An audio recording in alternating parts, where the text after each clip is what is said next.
Morning. पिछले video में हम लोग पढ़ रहे थे शिल्प एवं उद्योग, यानी भारत में शिल्प उद्योग का कितना विकास था और इस शिल्प उद्योग के कारण अंग्रेजों की नजर इस पर पड़ी और यहाँ के शिल्पकार जो थे, यहाँ के जो बुनी हुई कपड़े थे, जो सूती वस्त्र हुआ करते थे, उनका विदेशों में कितनी मांग थी, इस बातों को हम लोग जाना और आगे भी पढ़ेंगे। भारत में लखनऊ और ढाका दो ऐसे क्षेत्र थे जहां पर मखमल के और जामदानी एक प्रकार का कपड़ा होता था जिसमें आपको सूती के धागे या सोने के धागे से उस पर बुनाई की जाती थी। उससे कपड़े तैयार किए जाते थे, सूती वस्त्र। जो यूरोप के बहुत सारे देशों में जो बड़े बड़े परिवार थे, रजवाड़े परिवार थे, उन परिवारों में इस प्रकार के कपड़े की बहुत अधिक मांग थी और वो बहुत ज्यादा इसका उपयोग करते थे।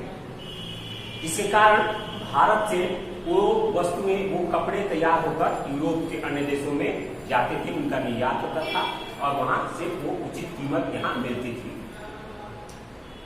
लेकिन अंग्रेजों की नजर इस पे पड़ी।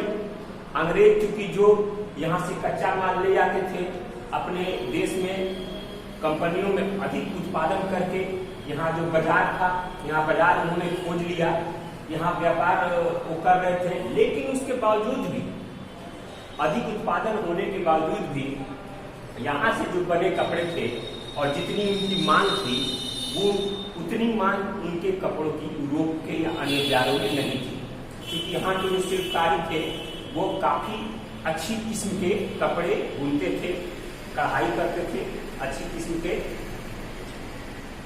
ये बुनाई किया जाता था सूती कपड़ों का और उसकी मांग यूरोप के अन्य देशों में थी।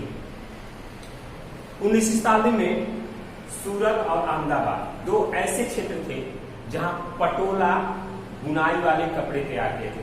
पटोला बुनाई वाले कपड़े तैयार किए थे, तो उन कपड़ों की मांग यूरोप के अन्य देशों में बहुत ही अधिक थी और उस पर मैंने बताया था जामदानी और करघे से उस पर सिलाई की जाती थी, सोने के धागे से सिलाई की जाती थी, जो यूरोप के बहुत सारे बड़े बड़े परिवार, रजवाड़ी परिवार में उन कपड़ों की बहुत ही अधिक मांग थी। भारतीय उत्पाद में बढ़ती हुई मांगों को देखकर सन 1813 ईस्वी में इंग्लैंड की सरकार, जब भारत में अत्यधिक मांगों को, भारत के कपड़ों को अत्यधिक मांगों को देखकर, क्योंकि भारत में जिस प्रकार की कपड़े बनाई जाती थी, यूरोप के देशों में उसकी मांग बहुत अधिक थी। इन मांगों को देखकर अंग्रेजी सरकार ने 1813 में मुक्त व्यापार की नीति अपनाई। मुक्त व्यापार की नीति अपनाई यानी व्यापार में मुक्त करना। उसका अर्थ ये होता है, मुक्त व्यापार की नीति का अर्थ ये होता है कि व्यापार पर अब ईस्ट इंडिया कंपनी का एकाधिकार समाप्त कर देना। यानी पहले भारत में सिर्फ ईस्ट इंडिया कंपनी ही यहाँ पर व्यापार कर सकती थी, उसका बाजार बेच सकती थी, यहाँ से माल कच्चा ले जा सकती थी, उसका उत्पादन करके बेच सकती थी। लेकिन मुक्त व्यापार नीति के तहत यहाँ पर ईस्ट इंडिया कंपनी का एकाधिकार समाप्त हो गया। उसमें क्या हुआ? अब ये हुआ कि अंग्रेज का कोई भी बड़ा व्यापारी, इंग्लैंड का कोई भी बड़ा व्यापारी भारत में अपना व्यापार कर सकता है, यहाँ पर अपना व्यापार व्यवसाय कर सकता है। इस जो नीति थी, इसका प्रभाव सबसे पहले वस्त्र उद्योग पर पड़ा। इसका प्रभाव सबसे पहले वस्त्र उद्योग पर पड़ा। इंग्लैंड में सूती वस्त्र उद्योग को विकसित करने के लिए कई जगह कंपनियां बैठाई गई थी। इंग्लैंड में सूती वस्त्र, जिसमें लंकाशायर प्रमुख स्थान रखता था, जहां सूती कपड़े बुनाई की जाती थी इंग्लैंड में। लेकिन उसके बावजूद भी उन कपड़ों की जो मांग थी वो भारतीय कपड़ों के मांग से कम थी। उसके बाद अंग्रेजों ने भारतीय जो निर्माता थे, भारतीय जो उत्पादन करता थे, उनमें भेदभाव दिखाना शुरू किया। उन्होंने भेदभाव करना शुरू किया, क्योंकि अब जो था, पहले ईस्ट इंडिया कंपनी यहाँ व्यापार करती थी, लेकिन मुक्त व्यापार नीति के कारण यहाँ पर इंग्लैंड के किसी भी उद्योगपति को ये छूट मिल गई कि वो आकर भारत में अपना व्यापार कर सकता है। और उन्होंने अंग्रेजों की सोच थी कि ऐसा नियम कानून बनाया जाए जिससे हम आसानी से भारत से अपने उत्पादन माल का आयात और निर्यात कर सके, आसानी से आयात और निर्यात कर सके।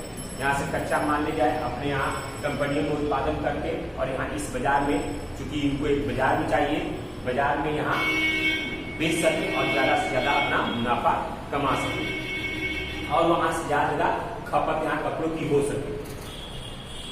अब इंग्लैंड के जो व्यापारी थे उन्होंने इंग्लैंड में बनी कपड़ों का यहाँ पर व्यापार करने लगे। कपड़े वहां बनाते थे, कच्चा माल यहाँ से लाते थे और कपड़े वहां कंपनियों में तैयार करके भारत में बेचने के लिए वो लोग आने लगे। इस तरह इंग्लैंड का उद्योग काफी उन्नति कर चुका था, क्योंकि वहां ज्यादा उत्पादन मशीनों से होता था, मशीनों से उत्पादन अधिक मात्रा में होता था।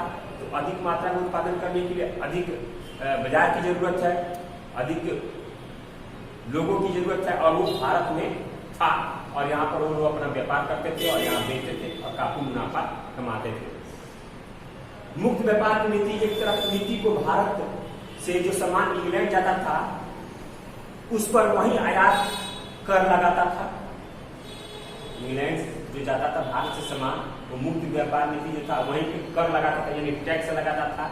लेकिन जो सामान भारत में आता था उस पर कोई कर नहीं लगता था, यानी यहाँ से जो सामान इंग्लैंड जाता था उस पर टैक्स वो लगाते थे और वहां से इंग्लैंड से जो आता था उस पर कोई टैक्स नहीं था। इसका कारण ये था कि अगर यहाँ से कोई माल जाएगा उस पर अगर टैक्स लगाएंगे तो वो ज्यादा महंगा होगा और ज्यादा महंगा होगा तो बाजार में नहीं बिकेगा।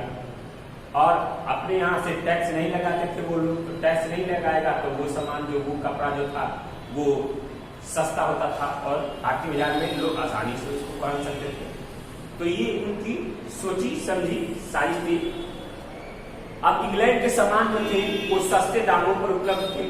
परिणाम यह होगा कि भारतीय जो बुनकर थे और जो सूत काटने वाले थे उनकी आर्थिक स्थिति जो थी वो बिगड़ने लगी। यानी जो यहाँ के शिल्पकार थे, जो बुनकर थे, जो करका चलाते थे, उनकी स्थिति खराब होने लगी, क्योंकि उनके द्वारा बुना गया कपड़ा, बुनाई की गई कपड़ा, बनाया गया कपड़ा अब बाजारों में नहीं जा पाता था। अधिक टैक्स के कारण वो अधिक महंगे हो चुके थे। 19वीं शताब्दी में भारत द्वारा इंग्लैंड को निर्यात की जाने वाली वस्तुओं में वृद्धि हुई। इंग्लैंड को निर्यात की जाने वाली वस्तुओं में वृद्धि हुई, लेकिन वह वृद्धि सिर्फ कच्चे माल के रूप में, यानी निर्यात तो अधिक सामान होता था भारत से, लेकिन वो कच्चे माल के रूप में होता था और यहाँ से कच्चा माल इंग्लैंड जाता था और इंग्लैंड से कंपनियों से उत्पादन की हुई वस्तुओं को, नए वस्तुओं का उत्पादन कर, नए वस्तुओं को बनाकर वो भारतीय बाजार में बेचते थे। इससे ज्यादा उन लोगों को मुनाफा होता था और इस प्रकार भारत को अब मजबूर किया जाने लगा कि वह उन चीजों का भी निर्यात करे जिनकी अंग्रेजी उद्योगों की आवश्यकता थी। यानी अब भारतीय किसानों जो थे, लोग जो थे, शिल्पकार थे, उनको ज्यादा तंग किया जाने लगा, ज्यादा जोर दिया जाने लगा, मजबूर किया जाने लगा कि वो उन चीजों का भी निर्यात करे जो इंग्लैंड की जरूरत वाली सामान थी। यानी इंग्लैंड को जो भी चीज जरूरत होती थी उस चीज का वो लोग आयात कराते थे भारत से, यानी कहते थे कि भारत से निर्यात कर ले जाएंगे अपने देश और उत्पादन करके ले आके बिक सकते थे। तो उनको डबल मुनाफा होता था। यहाँ से कच्चा माल आता था, उस पर कोई टैक्स नहीं होता था, आसानी से वो चला जाता था। लेकिन जब वहां से आता था तो वो लोग अपना बेचते थे, ज्यादा मुनाफा कमाते थे। और जब यहाँ से बना हुआ माल आता था उस पर ज्यादा टैक्स ला देते थे कि वो टैक्स ज्यादा लगाएंगे तो महंगा हो जाएगा तो बिकेगा नहीं। और वहां से जब वो लोग बना हुआ सामान लाते थे तो उस पर टैक्स नहीं लगाते थे तो सस्ता हो जाता था। इस तरह की तमाम वो लोग नियम कानून वो लोग बनाते थे ताकि भारतीय व्यापार को अपनी मुट्ठी में पूरी तरह से हम कर सके। और हुआ भी ऐसा, उन्होंने धीरे धीरे भारतीय व्यापार अर्थव्यवस्था पर भी अपना उन्होंने उपनिवेश कायम कर दिया, अपना मजबूत पकड़ बना ली उन्होंने। और यहाँ के व्यापार से वो लोग अपनी व्यापार चलाने लगे, अपनी यहाँ की स्थिति, आर्थिक स्थिति वो लोग सुदृढ़ करने लगे। ये थी हमारे अगले टॉपिक की बात, किस तरह अंग्रेज यहाँ से सामान ले जाते थे और देते थे। अगले वीडियो में हम आगे की टॉपिक के साथ मिलेंगे। इस वीडियो में इतना ही। आप किताब जरूर अगला टॉपिक पढ़ के आइएगा ताकि आपको समझने में और ज्यादा सुविधा हो, आसानी हो। अगले वीडियो में हम लोग मिलेंगे। धन्यवाद।